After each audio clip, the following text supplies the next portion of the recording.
Bom dia, minhas irmãs. Mais um dia, que o Senhor nos dá, por sua graça, por sua misericórdia.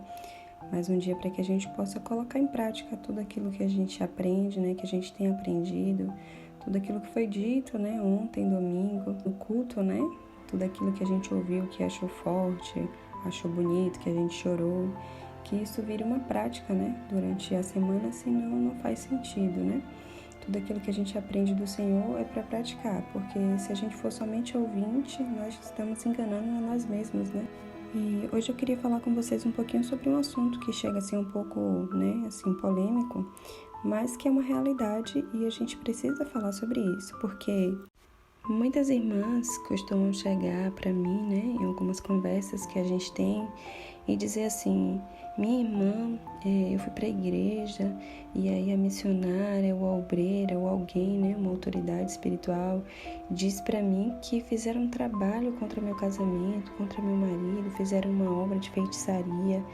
E para ser bem sincera, minhas irmãs, pelo menos 90% das vezes isso nem aconteceu. Na verdade, existe uma grande parte dos problemas, no casamento que sim, são feitiçaria. Mas você sabe qual é o tipo de feitiçaria? A Bíblia afirma lá em 1 Samuel 15, 23, assim: porque a rebeldia é como o pecado de feitiçaria, e a obstinação é como a iniquidade de idolatria. Porquanto tu rejeitaste a palavra do Senhor, ele também te rejeitou a ti.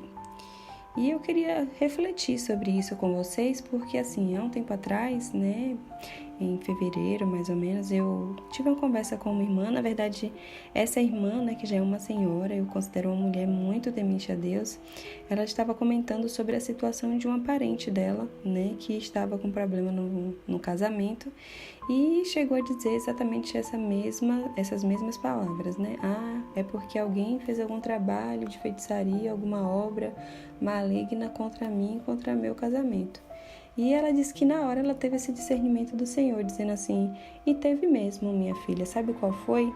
Foi de vocês terem tido relação sexual antes do casamento, foi de vocês terem se ajuntado e não feito o que era segundo a vontade do Senhor, porque a Bíblia diz que a rebeldia é igual ao pecado de feitiçaria e que a obstinação é a idolatria. Então você ficou obstinada, querendo esse relacionamento a todo custo, correndo atrás, vocês nem são casados, Vocês tiveram relações antes do casamento, vocês não seguiram a palavra do Senhor, sendo rebeldes e obstinados. Então, se existe feitiçaria em relação ao que você está vivendo hoje, ela veio de vocês mesmos, E aí, eu queria perguntar: quantas vezes vocês se rebelaram contra Deus e fizeram sexo antes do casamento? Quantas tomaram a frente e decidiram tudo como se fosse o homem da casa? Sabemos que o homem é o sacerdote da casa. Quantas ficaram em silêncio quando o marido estava, sem obedecer a palavra? E aí, para ganhar o marido, cumpriu aquela palavra do Senhor que diz que a mulher ganha o marido em silêncio. Então, assim, veja que a Bíblia, ela é o nosso manual, o manual de todo cristão. E as irmãs não têm cumprido a palavra do Senhor, têm feito de forma contrária muitas vezes, e elas esperam alcançar as bênçãos do Senhor, só que não é assim que funciona. Veja que para o Senhor, rebeldia é feitiçaria e obstinação é idolatria. E são dois pecados muito graves contra Deus: a feitiçaria e a idolatria. Porque a idolatria, ela é o contrário da fé, ou seja, sem fé é impossível agradar a Deus.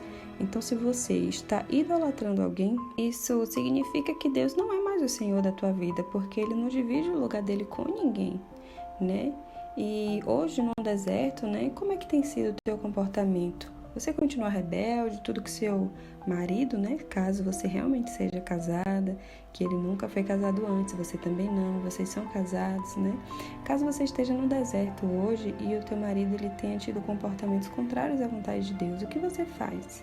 Você faz silêncio, você busca no Senhor, ou você continua rebelde, sem querer ler a Bíblia, faz as coisas do seu jeito, Porque o que muda tudo no processo do deserto é o seu relacionamento com Deus.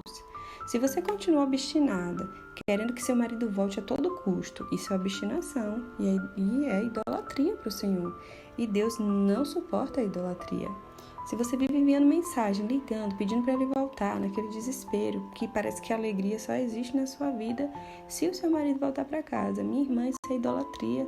o Senhor não está nisso, né? O Senhor não está ocupando o trono do teu coração.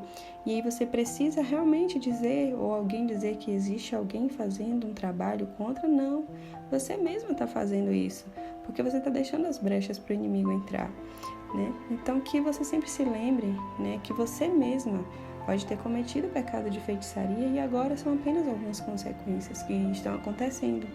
O que você precisa agora é se posicionar no Senhor, obedecer a palavra do Senhor, fazer as coisas do jeito que o nosso Deus, né, através da Bíblia, da palavra, que é o nosso manual, do jeito que Ele diz pra gente fazer. Porque o Senhor, minha irmã, Ele nunca vai te deixar, Ele nunca vai te trair, nunca vai te abandonar. Então você precisa passar por todas as fases do deserto, né? Completar todas essas fases e cheias da dependência do Senhor, na suficiência do Senhor. Naquele salmo, né, que diz assim: se o Senhor é meu pastor, de nada tenho falta, porque o Senhor é tudo o que você precisa, então não falta mais nada. Então que você possa buscar no Senhor a sua suficiência e buscar adorar o Senhor, e não idolatrar o seu casamento, o seu marido, e nem muito menos continuar num relacionamento em que vocês não são casados, porque isso para Deus é pecado, né? Vocês têm relações sexuais, moram juntos, mas não são casados de fato, e isso para o Senhor é o pecado de feitiçaria. Então que o Senhor possa abrir as nossas mentes e corações para que a gente não peque contra Ele.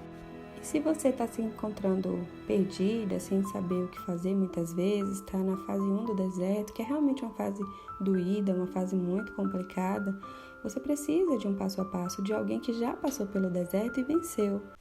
E quando a Bíblia fala lá em Provérbios 11:14, que não havendo sábios conselhos, o povo cai, mas na multidão de conselhos há sabedoria, há segurança. Então, minha irmã, você precisa de conselhos, mas existe um ponto muito importante sobre conselhos. Conselhos só pode te dar ou quem te ama ou quem é especialista no assunto, porque fora isso é opinião, e opinião qualquer pessoa dá. E vamos combinar, né, que quando a gente está no deserto, passando por essa situação com o marido, com o divórcio e traição e amantes, as opiniões são todas contrárias à vontade de Deus. Então você precisa buscar conselhos em quem te ama ou em quem é especialista nesse assunto. E eu tenho sempre falado para vocês aqui porque eu passei por esse processo lá em 2019, né? Foi quando começou o meu deserto e graças a Deus hoje eu olho para trás e agradeço muito a Deus pelo deserto, porque tudo aquilo que aconteceu comigo foi para amadurecimento. Eu costumo pensar, quando eu estou aqui conversando com Deus, que eu amadureci, sei lá, uns 40 anos, né, em 2 anos e meio, porque a gente aprende muita coisa com o Senhor. E é como já disse, né, antes ele conhecia o Senhor de ouvir falar, mas agora os olhos dele viam o Senhor. E a gente tem muitas experiências com Deus no deserto que, de fato, nos leva além, né? É uma caminhada, né? Nós estamos aqui nesse mundo, enquanto estivermos aqui, foi o Senhor Jesus mesmo que disse que nós teríamos aflições, mas que deveríamos ter bom ânimo, porque Ele venceu o mundo. Então, a nossa fé, a nossa confiança para viver os momentos difíceis está no Senhor. E que a gente possa sempre alimentar, minhas irmãs, essa esperança de primeiro orar a Deus e pedir a alguém que possa sim, uma pessoa de Deus, que possa sim estar ali contigo para orar, né, para te aconselhar, né, sempre. E que o Senhor possa te levar nesse deserto a passar por todas as fases, passar pelo processo, justamente para que você possa ter essas experiências com Deus e sair muito mais fortalecida. Porque o deserto é sobre você, é sobre sua intimidade com Deus, é sobre aquilo que Deus quer fazer e transformar na tua vida. Pai, muito obrigada por essa manhã, por mais um dia, porque o Senhor tem cuidado de nós, mesmo em nossas fraquezas e dificuldades, o Senhor tem nos fortalecido. Pai, vai de encontro às minhas irmãs, Senhor, vai ajudando, Senhor, que elas possam ter a mente transformada para que as ações e as reações delas, Senhor, possam ser diferentes de acordo com a sabedoria que vem do alto. Pai, em nome de Jesus, não nos deixa cair em tentação, nos ensina, Pai, a orar, a conversar contigo, nos dá ânimo, Senhor, em muitos momentos que não conseguimos, Senhor, orar, não conseguimos ter um momento de intimidade contigo, mas por misericórdia, Senhor, nos resgata, nos encontra, nos socorre nesses momentos, Senhor, nos ajuda, Pai, por misericórdia. Eu venho te pedir principalmente pelas minhas irmãs que estão há pouco tempo no deserto, Pai, que estão confusas, sem saber o que fazer, sem saber como agir. Pai, em nome de Jesus, se revela para elas, Pai, revela a Tua vontade, ajuda elas a cumprirem, Senhor, a Tua palavra.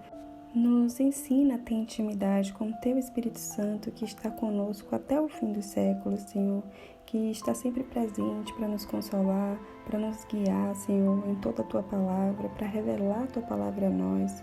Nos ensina, Pai, a nos relacionar com o Teu Santo Espírito. Pai, nos ajuda, Senhor, a ser bênção na vida de outras pessoas, seja no trabalho, na escola, na faculdade, onde estivermos, Pai. Que a gente possa ser sábia, Senhor, ter a Tua sabedoria para responder, sempre que as pessoas perguntarem a razão da nossa fé. Continua, Senhor, a Tua obra em nós, continua nos ajudando a ser como Jesus, Senhor, a percorrer esse caminho, sabendo que o nosso alvo é nos esforçar todos os dias para ser como nosso Mestre, como nosso Jesus, nosso irmão mais velho. Pai, muito obrigada por tudo que o Senhor tem nos ensinado e nos revelado sobre Tua vontade, Tua palavra, e que tudo aquilo que o Senhor tem para nós, todo o propósito, Senhor, de vida individual para cada uma de nós possa se cumprir em nome de Jesus. Nos capacita, Pai, para a honra e glória do Teu nome. Amém.